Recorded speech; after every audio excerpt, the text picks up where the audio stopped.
So today we will discuss the EH plane T. EH plane T is also called as magic T. Okay.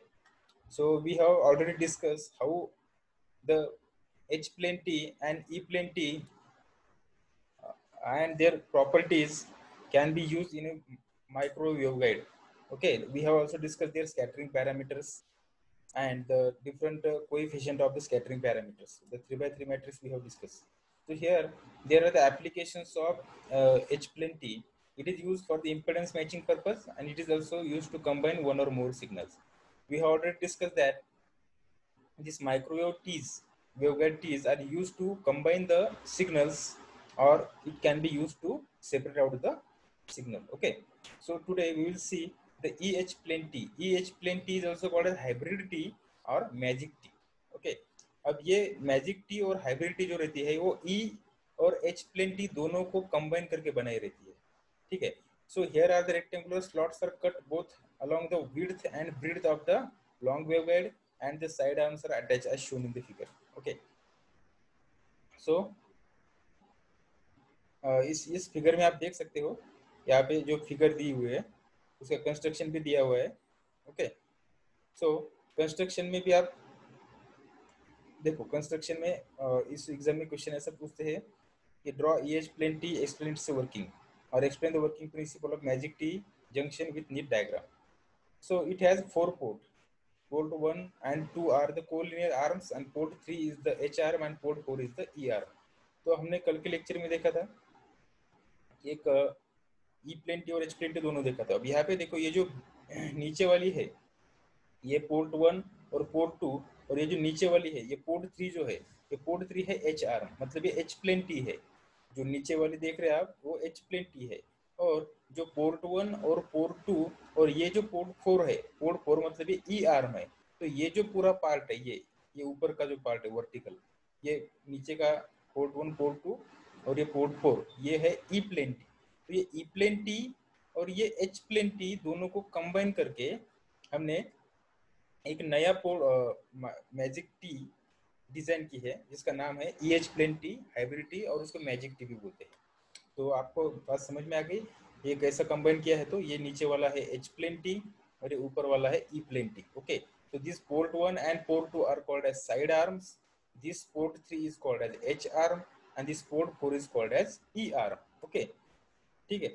So यहाँ पे देखो this is a 4-port hybrid T junction combines the power dividing properties of both H plane T and E plane T as shown in figure. This device is necessary where the difficulty of obtaining a completely matched 3-port T junctions. Okay. अब यहाँ पे देखो तीन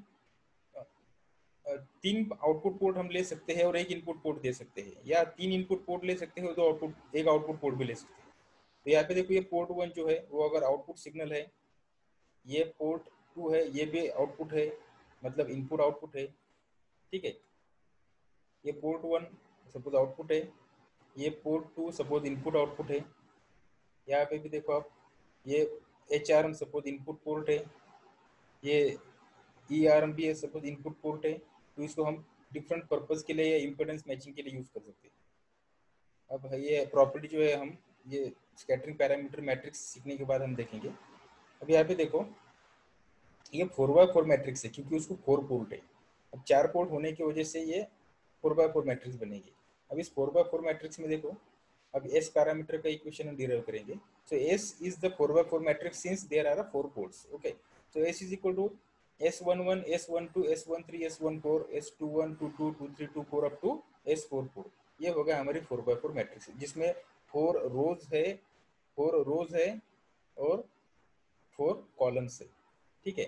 और ये S मतलब scattering power का scattering notification है उसका कि पावर स्कैटर होती है इस वेवगाइड के जंक्शन में इसलिए उसको स्कैटरिंग मैट्रिक्स बोला है. तो ये यस और ये जो कोएफिशिएंट है उसके 1 1 ये 1 क्या रिप्रेजेंट करता है कि ये फर्स्ट जो डिजिट है वो रिप्रेजेंट करता है कि ये रो कौन सा है और ये सेकंड डिजिट रिप्रेजेंट करता है कि वो कॉलम कौन सा है. सपोज कौन सा ले लो आप सपोज 2 3 है 2 मतलब क्या है ये सेकंड रो है. देखो ये सेकंड रो है और 3 क्या रिप्रेजेंट करता है कि ये थर्ड कॉलम है. ठीक है. तो ऐसे ये कोएफिशिएंट रहते हैं. तो अब देखो अब S41 का मतलब क्या है कि 4 को इनपुट दिया और 1 से आउटपुट मिल रहा है, इसका इसका मतलब होता है 4 1। ठीक है, तो कौन सा भी आप स्कैटरिंग पैरामीटर यहाँ पे ले लो। सो फर्स्ट कोएफिशिएंट रिप्रेजेंट करता है कि उस पोर्ट को इनपुट दिया, और सेकंड कोएफिशिएंट रिप्रेजेंट करता है कि उस पोर्ट से आउटपुट ले लिया। अब एच प्लेन टी जंक्शन देखो, इस एच प्लेन टी जंक्शन में, अब एच प्लेन टी की प्रॉपर्टी तो आपको मालूम है, एच प्लेन टी में S23 S13 रहता है, और ई प्लेन टी में S24 -S14 रहता है। देखो हम पीछे जाएंगे फिर से देखेंगे उसको। अब देखो उसमें ये यहाँ पे क्या रहता है, एच प्लेन टी में क्या रहता है कि पोर्ट 1 को जो पावर दिया तो पोर्ट 3 से जो आउटपुट मिलता है हमें, और अगर पोर्ट 2 को अगर इनपुट दिया तो पोर्ट 3 से जो आउटपुट मिलता है, ये पाथ का जो इनपुट आउटपुट है और ये पाथ का जो इनपुट आउटपुट है, दोनों का मैग्नीट्यूड भी सेम रहता है और डायरेक्शन भी सेम रहती है। ठीक है, इसीलिए S13 is equal to S23 रहता है किसमें, एच आर्म में। और ई आर्म में कैसा रहता है, अगर आपने 1 को इनपुट दिया और 4 से अगर यहाँ पे आउटपुट मिलेगा हमको, जब कोई कुछ आउटपुट मिलेगा, और अगर हमने 2 को इनपुट दिया और 4 से अगर हमें कुछ आउटपुट मिलेगा, तो ये जो पाथ है 1 2 4 में, मतलब 1 को इनपुट दिया और 4 को आउटपुट आया, और दूसरा जो पाथ है सपोज 2 को इनपुट दिया और 4 को जो आउटपुट आया, तो सेम ही मैग्नीट्यूड रहता है पर डायरेक्शन अलग रहती है, मतलब 180 डिग्री फेज शिफ्ट रहता है। इसलिए S14 is equal to -S24 ऐसा रहता है। समझ में आ गया? तो इसीलिए यहाँ पे ये लिखा है। ठीक है, so S23 is equal to S13 H plane T के लिए, और S24 is equal to -S14 E plane T के लिए, क्योंकि हम ई प्लेन टी में ये हमेशा माइनस साइन रहता है, क्योंकि ई प्लेन टी में क्या होता है, जब हम ई आर्म में एनर्जी इंसर्ट करते हैं तो आर्म 1 और आर्म 2 में सेम मैग्नीट्यूड का आउटपुट मिलता है, पर उसकी पोलरिटी 180 डिग्री फेज शिफ्ट में रहती है, वो उसकी प्रॉपर्टी होती है, इसलिए यहाँ पे 180 डिग्री फेज शिफ्ट रहती है, इसलिए यहाँ पे माइनस साइन है। So an input at port 3 cannot come out of port 4 since they are isolated port. अब यहाँ पे देखो जो जो हमारा पोर्ट है, अब जस्ट जो हमारा पोर्ट है, सपोज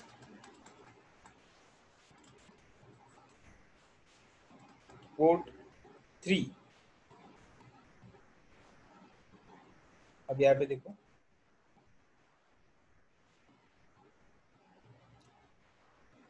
तो क्या बताया वहां पे कि an input at port 3 cannot come out of port 4 since they are isolated port. अब ये सेम डायग्राम है जो हम इसमें देख रहे हैं, this is same diagram that we are going to discussing here. अब देखो क्या बताया उन्होंने कि ये जो डेरिवेशन है इस डायग्राम का है। ओके, तो देखो the input at port 3 cannot come out of port 4 since they are isolated port। Isolated मतलब, आइसोलेटेड मतलब कि वो एक दूसरे को पावर ट्रांसमिट नहीं करते हैं, मतलब एक पोर्ट में पावर दिया तो दूसरे पोर्ट से आउटपुट नहीं आता है, इसका मतलब वो दो पोर्ट आइसोलेटेड रहते हैं। तो यहाँ पे देखो अगर हमने पोर्ट 3 को इनपुट पावर दिया तो पोर्ट 3 को आउटपुट पावर नहीं आती, और अगर पोर्ट 4 को इनपुट दिया तो पोर्ट 3 को आउटपुट पावर नहीं आती मतलब जीरो आती है। तो इसलिए S34 मतलब अगर आपने 3 को पावर इनपुट दिया तो 4 से आपको आउटपुट जीरो मिलेगा, और अगर आपने 4 को इनपुट दिया तो 3 को आपको आउटपुट पावर जीरो मिलेगा। इसीलिए S34 is equal to S43 is equal to zero. S34 is equal to S43 is equal to zero. समझ में आ गई ये बात? तो ये बहुत इंपॉर्टेंट है, क्योंकि ये ई आर्म और एच आर्म एक दूसरे को आइसोलेट रहते हैं। ई आर्म में अगर पावर दिया तो एच आर्म से आउटपुट नहीं मिलता, और अगर एच आर्म में इनपुट दिया तो ई आर्म से आउटपुट नहीं मिलता। ठीक है, तो ये जीरो हो गए। फ्रॉम सिमेट्री प्रॉपर्टी, अब सिमेट्री प्रॉपर्टी तो आपको मालूम है S I J is equal to S J I. अब आई जे और जे आई क्या रहता है, आई मतलब रो और जे मतलब कॉलम। ओके, रो मतलब इनपुट और कॉलम मतलब आउटपुट। तो ये जो है ये इनपुट रहता है, और आई मतलब इनपुट रहता है, और जे मतलब आउटपुट रहता है। ठीक है, अब सिमेट्री प्रॉपर्टी में कैसा है, अगर सपोज आप किसी पोर्ट में इनपुट देते हो, सपोज आपने आई पोर्ट को इनपुट दिया, और अगर जे पोर्ट से जो आउटपुट आ रहा है आपको, सेम वे अगर आपने जे को इनपुट दिया तो आई से भी सेम ही आउटपुट आने वाला है। इसीलिए उसको सिमेट्रिक प्रॉपर्टी बोलते हैं। अगर ऐसा होता है तो उस टी को सिमेट्रिक टी बोलते हैं। तो इसलिए ये जो मैजिक टी है वो सिमेट्रिक है, इसलिए उसमें ये प्रॉपर्टी एग्जिस्ट होती है। S I J is equal S जे, मतलब आपने जो इनपुट आई को दिया तो जे को जो आउटपुट आता है, अगर आपने सेम इनपुट जे को दिया तो आई से भी वही आउटपुट आता है, इसलिए S I J is equal S J I. तो यहाँ पे देखो S12 मतलब S21, S13 is equal to S31, S23 is equal to S32, S34 is equal to S43, S24 is equal to S42, S41 is equal to S14। Obviously हमने क्या किया, यहाँ पे इंटरचेंज किया डिजिट को, आई और जे को, और सिमेट्री प्रॉपर्टी होने की वजह से ये इक्वल रहता है। अगर आपने डिजिट इंटरचेंज किया तो वो इक्वल ही रहता है। इनपुट आउटपुट पोर्ट अगर आपने इंटरचेंज किया तो आपको सेम ही आउटपुट मिलने वाला है, इसलिए हम सिमेट्रिक प्रॉपर्टी में ऐसे लिखेंगे। और जो हायर कोएफिशिएंट है उसको लोअर कोएफिशिएंट से रिप्लेस करेंगे इस मैट्रिक्स में। So if port 3 and 4 are perfectly matched to the junction, अगर पोर्ट 3 एंड पोर्ट 4 जंक्शन को परफेक्टली मैच होते हैं, तो अगर आपने 3 को इनपुट दिया तो 3 को कितना आउटपुट मिलेंगे, 0। देखो ये तो आइडियल कंडीशन रहती है कि अगर हमने जिस साइड से इनपुट अप्लाई किया उस साइड में एनर्जी बैक आनी ही नहीं चाहिए, वो तो आइडियल कंडीशन है किसी भी केस। अगर आप किसी साइड से इनपुट दे रहे हो तो उस साइड से आउटपुट नहीं आना चाहिए, तो मतलब अगर आपने 3 को इनपुट दिया तो 3 को आउटपुट आना चाहिए कि नहीं आना चाहिए। तो S33 इज इक्वल टू 0, और S44 की भी वही कंडीशन है। अगर आपने 4 को इनपुट दिया तो 4 को भी आउटपुट पावर कितनी आनी चाहिए, 0, मतलब S44 is equal to 0। So S33 is equal to S44 is equal to 0। Okay, मतलब जिस पोर्ट में आप पावर इनपुट दे रहे हो, इंसर्ट कर रहे हो, वही पावर उसी पोर्ट से आउटपुट बैक नहीं आनी चाहिए, और नहीं आती अगर वो परफेक्टली मैच रहा तो, इसलिए S33 is equal to S44 is equal to 0। तो अब इस स्कैटरिंग मैट्रिक्स को हम फिर से लिखेंगे। सो S इज इक्वल टू, देखो S11 S2 S11 S12 S13 S14, वो ऊपर का रो जो है हमने एज इट इज लिखा। ओके, अब नेक्स्ट, अब ये क्या रहता है, S21 रहता है। अभी S21 मतलब उसको हम क्या रिप्रेजेंट कर सकते हैं, S12, ये S22 एज इट इज लिखा। अब ये क्या है, S23। अभी S23 मतलब क्या है, S13। अब देखो यहाँ पे S23 मतलब क्या है, S13। ये देखो S23 is equal to S13, क्योंकि ये कौन सी प्रॉपर्टी है, एच प्लेन टी की प्रॉपर्टी है। तो S23 is equal to S13 लिखा हमने यहाँ पे। So S23 is equal to S13। अब यहाँ पे S क्या रहता है, 24। अब S24 मतलब माइनस S14। देखो S24 क्या है यहाँ पे, S24 is equal to minus S14। ये हमने देखा, ये ई प्लेन टी की प्रॉपर्टी है, ठीक है। So S24 is equal to minus S14 यहाँ पे लिखा हमने। सो यहाँ पे रहता है S31 को हमने S13 लिखा by the property of symmetry. यहाँ पे क्या रहता है, यहाँ पे कौन सा रहता है, ये S31 और ये S32। अब S32 मतलब S13। देखो S32 मतलब क्या,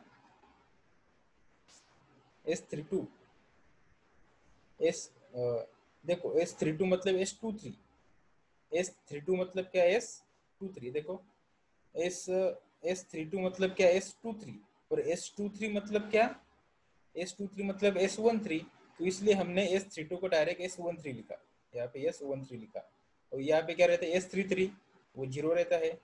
यहाँ पे रहता है S34, ये भी 0 रहता है। देखो S33 0 है, ये S33 रहता है, यहाँ पे 0 लिखा। और ये S34 रहता है, अब S34 भी 0 रहता है। देखो S34 0 रहता है। और यहाँ पे क्या है, S41 मतलब S14।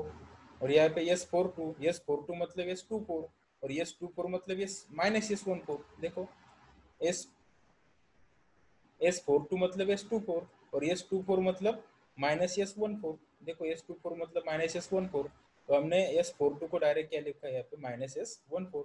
और यहाँ पे क्या रहता है, 43 0 रहता है। देखो यहाँ पे 43 0 है, इसलिए हमने 0 लिखा वहाँ पे। और यहाँ पे S44 रहता है, S44 भी क्या रहता है, 0। देखो हमने यहाँ पे लिखा S44 जो है वो क्या रहता है, 0। ये प्रॉपर्टी हमने यहाँ पे लिखा है। S33 और S44 दोनों भी क्या रहते हैं, 0। ये देखो S44 और S33 दोनों 0 रहते हैं। तो ये मैट्रिक्स हमने ऐसे लिखी।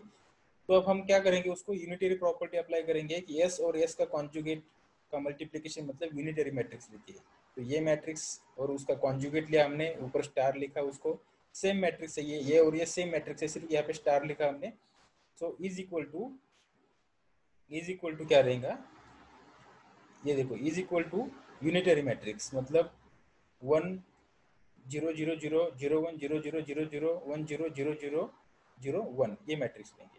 अब यहाँ पे हम ऑपरेशंस परफॉर्म करेंगे। अब कभी भी हम क्या करते हैं, फर्स्ट मैट्रिक्स से सेकंड मैट्रिक्स को मल्टीप्लाई करते हैं। तो कैसा मल्टीप्लाई करते हैं, row of matrix 1 is multiplied to the column of matrix 2। यहाँ पे हम ये ऑपरेशन परफॉर्म करेंगे, R1 C1 R2 C2 R3 C3 R4 C4। तो R1 C1 करने के बाद क्या आएगा, देखो R1 C1 मतलब ये मैट्रिक्स जो है यहाँ पे, so I will take this one. So R1 C1 में कैसा आएगा, देखो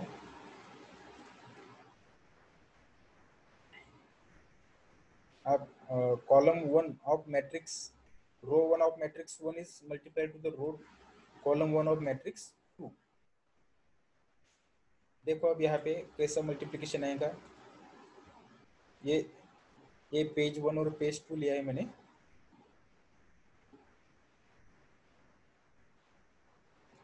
ओके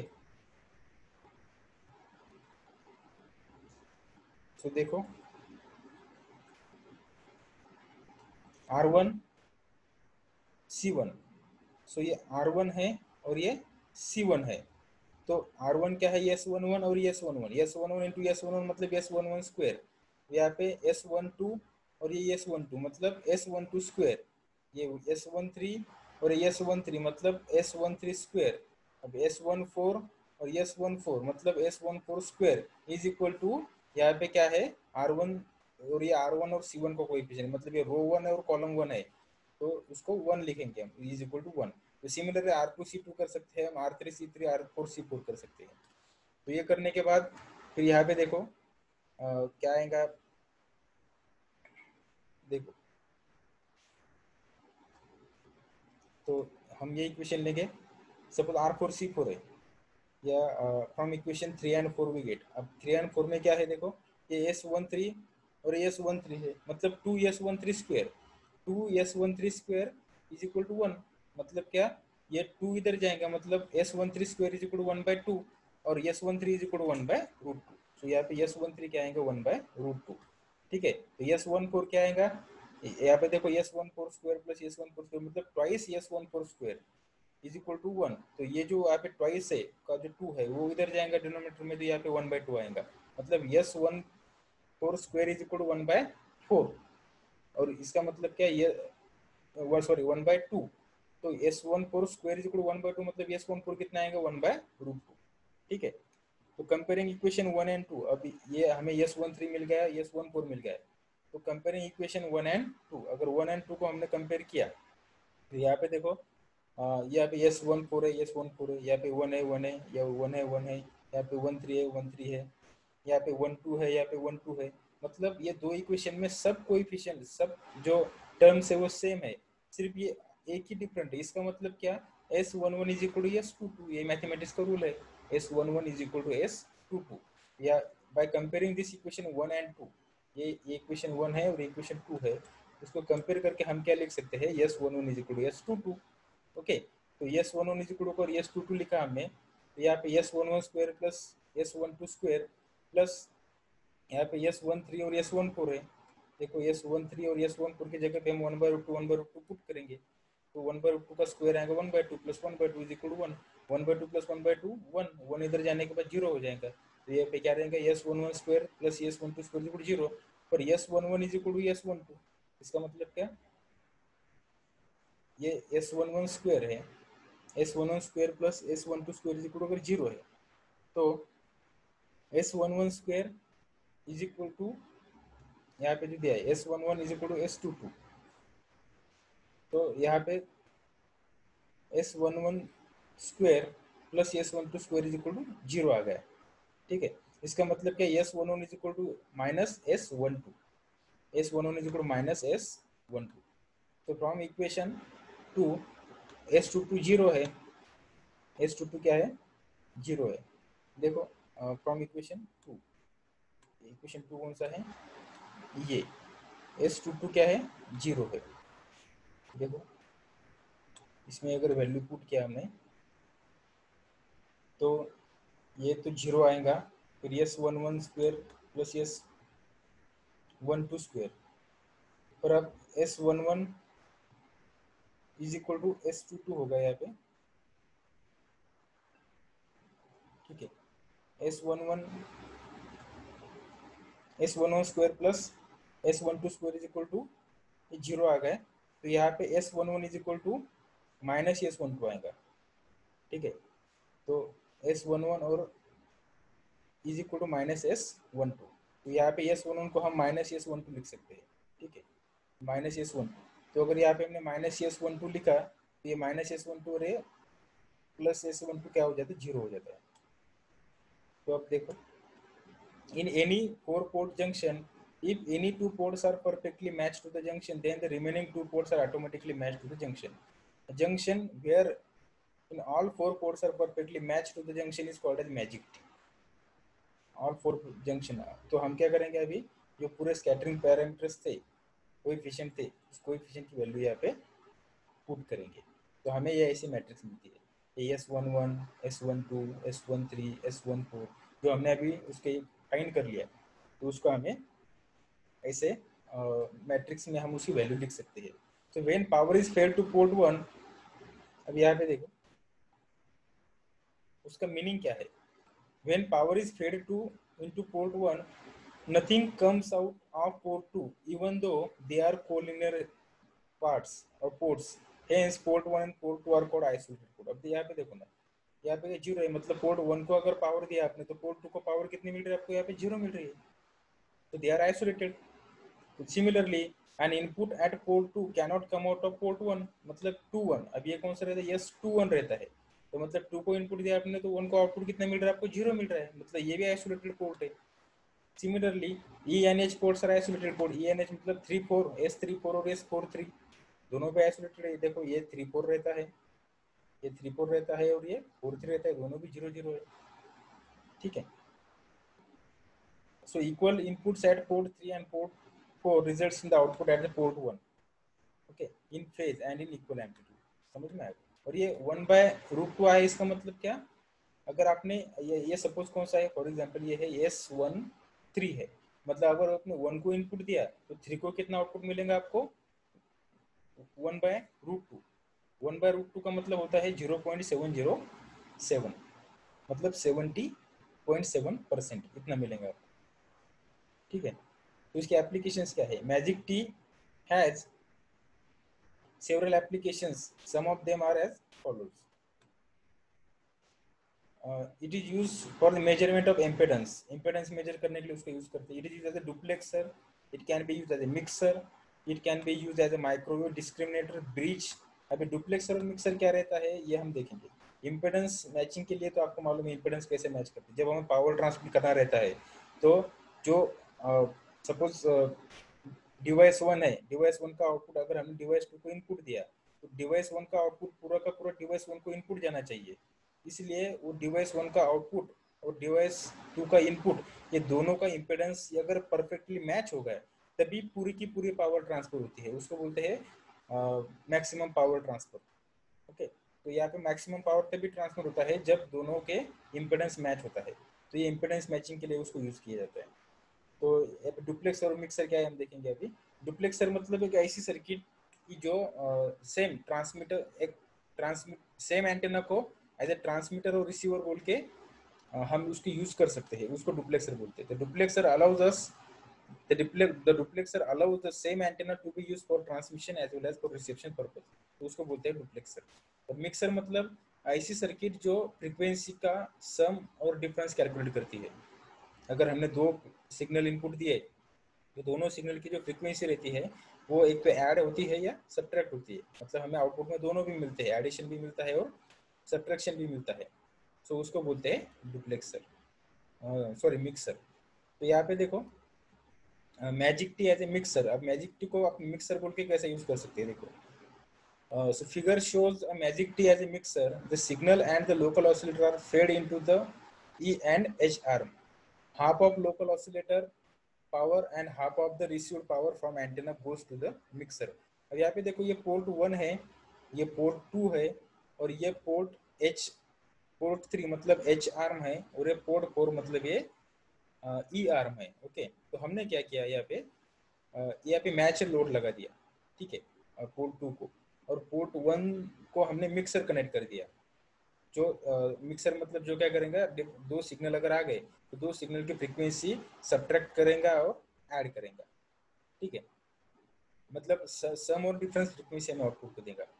तो हमें जो चाहिए वो हम ले सकते हैं। अगर हमें सम चाहिए तो हम सम फ्रीक्वेंसी ले सकते हैं, अगर हमें डिफरेंस फ्रीक्वेंसी चाहिए तो हम डिफरेंस फ्रीक्वेंसी ले सकते हैं। और यहाँ पे एंटेना कनेक्ट किया, और यहाँ पे लोकल ऑसिलेटर। अब देखो, लोकल ऑसिलेटर क्या करेगा, एक एफओ लोकल ऑसिलेटर ये कैरियर फ्रीक्वेंसी जनरेट करेगा, ठीक है। Local oscillator will generate the carrier frequency और हाई फ्रीक्वेंसी सिग्नल, ओके। और एंटेना से सिग्नल सपोज इनपुट आ गया, तो एंटेना से अगर सिग्नल इनपुट आ गया तो उसका नाम है सपोज एफ इन। तो एफ इन एंटेना से इनपुट आया, और एफ ओ हमने लोकल ऑसिलेटर से जनरेट किया। तो ये दो इनपुट सिग्नल अगर मिक्सर को जाएंगे तो मिक्सर उन दोनों को ऐड और सब्ट्रैक्ट करेगा। तो सपोज हमने सब्ट्रैक्शन अगर हमने उसको कंसिडर किया, तो हम उसको बोलते हैं इंटरमीडिएट फ्रीक्वेंसी आई एफ। तो ये इंटरमीडिएट फ्रीक्वेंसी एक फिक्स फ्रीक्वेंसी रहती है जो हम आउटपुट को लेते हैं। तो इस तरह से हम ये मैजिक टी को एज ए मिक्सर बोल के यूज कर सकते हैं। यहाँ पे आप देख सकते हैं हमने उसको क्या यूज किया, मिक्सर व्यू, और ये मिक्सर बोल के यूज किया। और यहाँ पे जो पेज पोर्ट 2 है उसको हमने मैच लोड लगा दिया। मैच लोड मतलब उसको जस्ट क्लोज कर दिया हमने, उसमें पावर ना इनपुट आएंगी वहां से, ना उसको वहां से पावर आउटपुट आएंगी, उसको हमने क्लोज कर दिया है। तो मतलब हम ये तीन ही पोर्ट यूज कर रहे हैं, एक लोकल ऑसिलेटर से इनपुट आएगा, और एक एंटेना से इनपुट आएगा। तो अगर ये ई आर्म से अगर इनपुट आ रहा है यहाँ पे, और यहाँ से अगर एच आर्म से अगर इनपुट आ रहा है, तो ऑब्वियसली ये दोनों, अगर यहाँ से यहाँ इनपुट आ रहा है सपोज, तो वो अगर सपोज, आपको तो मालूम है कि जब हम ई आर में अगर पावर इंसर्ट करते हैं तो पावर पोर्ट 1 और पोर्ट 2 में सेम मैग्नीट्यूड की पावर आउटपुट को आती है, पर उनकी पोलरिटी क्या रहती है, डिफरेंट रहती है। तो पोलरिटी यहाँ पे डिफरेंट रहती है, देखो। तो सपोज यहाँ पे जो आने वाली पोलरिटी है, और यहाँ से सिग्नल की पोलरिटी आती है, तो इसकी पोलरिटी और इसकी पोलरिटी अगर सेम रहती है, इन फेज में रहती है, तो यहाँ पे हम एडिशन आपको मिलेंगी। यहाँ पे क्या मिलेगी, हम दोनों सिग्नल की फ्रीक्वेंसी की हमें एडिशन मिलेगी। और अगर यहाँ से जाने वाला सिग्नल, इधर से आने वाले सिग्नल की पोलरिटी अगर डिफरेंट रहती है, तो हमें यहाँ पे, हम मिक्सर यहाँ पे लगाएंगे और हमें उसके आउटपुट में डिफरेंस फ्रीक्वेंसी मिलेंगी, ठीक है। जैसा हमने देखा था इसकी प्रॉपर्टी, देखो ये ई प्लेन की property, this is the property of E plane की। देखो यहाँ से अगर पावर हमने इंसर्ट किया, ओके, तो इंसर्ट करने के बाद यहाँ से और यहाँ से same port 1 port 2 same power मिलती है, सेम मैग्नीट्यूड मिलता है, पर डायरेक्शन अलग रहती है, 180 डिग्री आउट ऑफ फेज रहता है। तो अगर सपोज ये जो नीचे जो पोर्ट रहता है दैट इज एच पोर्ट, तो एच पोर्ट में जो अगर जो पावर आ रही है उसकी अगर डायरेक्शन इससे मैच होती है, तो यहाँ से जाने वाला सिग्नल और ये सिग्नल ये दोनों इधर ऐड होंगे, तो हमें यहाँ पे सम फ्रीक्वेंसी मिलेंगी। और अगर सेम पोलरिटी का एच आर्म से अगर इनपुट आया, तो वो इसको क्या होगा, आउट ऑफ फेज होगा, तो यहाँ पे हमें डिफरेंस फ्रीक्वेंसी मिलेंगी। तो हमें अगर सम फ्रीक्वेंसी चाहिए तो हम मिक्सर इधर लगाएंगे, और अगर हमें डिफरेंस फ्रीक्वेंसी चाहिए तो हम मिक्सर इधर लगाएंगे, जैसा हमने अभी बताया। ओके, सो यहाँ पे, so this is all about the magic tea. So there are the different applications of this magic tea. We can be use it in microwave communication. Okay, so if you have any doubt you can ask me.